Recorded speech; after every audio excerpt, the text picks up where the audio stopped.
আজ জিতলে এশিয়া কাপে বাংলাদেশ। বাংলাদেশ ফুটবলের দিন, দিন উন্নতি হচ্ছে এবং ফুটবল নিয়ে এদেশের মানুষের অনেক বেশি ফ্যাসিনেশন কাজ করছে।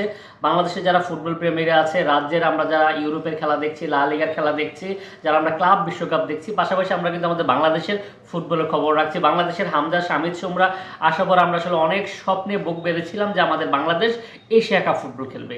তো বাংলাদেশের এশিয়া কাপ ফুটবলের সমীকরণে যদিও একটু কঠিন হয়ে গেছে, কিন্তু আরেকটি মজার খবর রয়েছে যেখানে বাংলাদেশের নারী ফুটবল দল এশিয়া কাপ আজকেই কোয়ালিফায়ার হয়ে যাবে যদি বাংলাদেশ আজকে মায়ানমারকে হারাতে পারে। বাংলাদেশের নারী দল আমরা দেখেছিলাম যে এর আগে যে ম্যাচটি হচ্ছে গত 2 দিন আগে, তখনকার সময় বাহরাইনকে 7-0 গোলে হারিয়েছিল বাংলাদেশের নারী ফুটবল দল।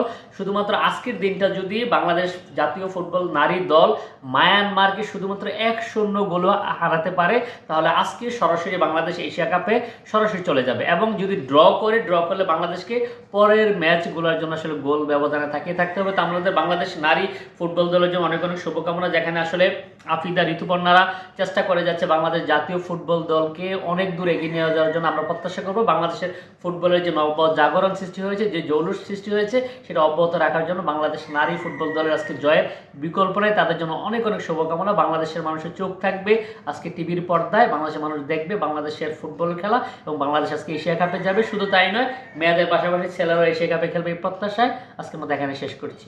আল্লাহ হাফেজ।